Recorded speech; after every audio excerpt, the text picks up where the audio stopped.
What can the federal government do to improve pipeline consultations with First Nations?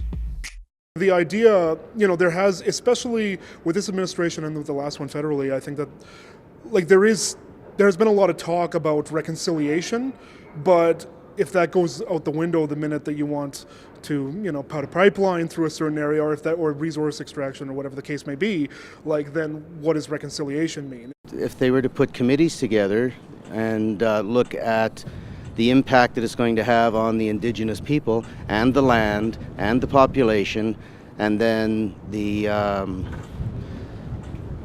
I guess the economy is going to play a big part in it, but there has to be some common ground somewhere, so they have to find the common ground.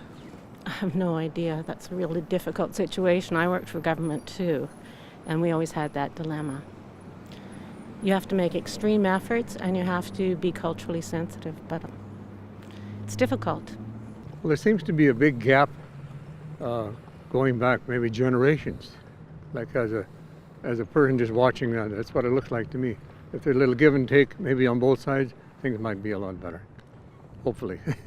Well, I believe in order to appease the First Nations, I believe we need to have really good talks with them and really listen carefully to their needs and try to meet those needs in order to get these through. They have they have to protect their lands, they need jobs, they need to, prosper as well as the rest of Canada. I think they can be more open. I think they can be willing to hear, not just stand there and listen, because they're listening, but are they hearing them? And then are they willing to stand beside them and not just hold their hand? The best I would think politicians can probably do is to make sure that the benefits that come from having pipelines get to tidewater running through traditional native lands, that the owners of those traditional native lands, the custodians of those lands, are very, very, very well compensated for what runs through. I think that there's a much more rounded conversation to be had around what economies actually are. For example, if we look at Coastal GasLink going through northern British Columbia, there's potentially a lot of impact on traditional economies, hunting, fishing, trapping, that sort of thing. So it's not just the economy that we think of when we say the current economy. And impacts to salmon, particularly salmon, is a huge Indigenous and non-Indigenous economy that stands to potentially be impacted. So, I think they need to reach out at the very beginning and start working in those communities to understand what their concerns are and understand how those concerns would impact economies along the pipeline route as well, and really look at those impacts and factor that into decision making at the very outset of even conceiving of them at this point. One of the first things I always found funny is they always seem to want to run a pipeline where people are. In other words, they won't go around.